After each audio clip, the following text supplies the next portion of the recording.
প্রবাসীদের অধিকার আমাদের অঙ্গীকার, বৈষম্যহীন বাংলাদেশ আমাদের সবার। এই প্রতিপাদ্য নিয়ে চাঁপাইনবাবগঞ্জ জেলা প্রশাসকের উদ্যোগে বর্ণাঢ্য র্যালি ও সম্মেলন সভা আয়োজিত হয়েছে।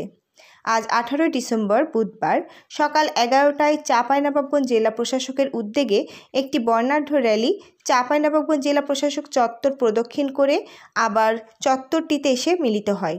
পরে জেলা প্রশাসকের সম্মেলন কক্ষে আয়োজিত আন্তর্জাতিক অধিবাসী দিবস 2024 ও জাতীয় প্রবাসী দিবস হিসেবে 2024 পালিত হয়েছে। সভায় প্রধান অতিথি হিসেবে উপস্থিত ছিলেন চাঁপাইনবাবগঞ্জের জেলা প্রশাসক মোহাম্মদ আব্দুস সামাদ।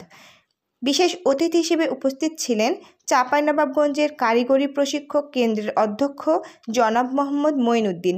এছাড়াও উপস্থিত ছিলেন চাঁপাইনবাবগঞ্জ জেলার প্রবাসী কল্যাণ ব্যাংকের ব্যবস্থাপনা পরিচালক জনাব মোহাম্মদ আসাদুজ্জামান। অনুষ্ঠানটিতে সভাপতিত্ব করেন স্থানীয় সরকার বিভাগের উপপরিচালক ও উপসচিব দেবেন্দ্রনাথ উরাও।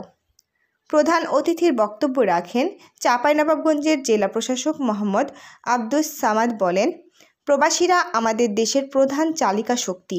প্রবাসীদের সুযোগ সুবিধার দিকে আমাদের নজর দিতে হবে, কারণ তারা আত্মীয়স্বজন পরিবার পরিজন ছেড়ে তাদের ঘামের বিনিময়ে অর্জিত অর্থ আমাদের দেশে পাঠাচ্ছে এবং তাদের পাঠানো আয়ের টাকা সরাসরি আমাদের জিডিপিতে যুক্ত হচ্ছে, আমাদের জিডিপিকে বাড়িয়ে দিচ্ছে।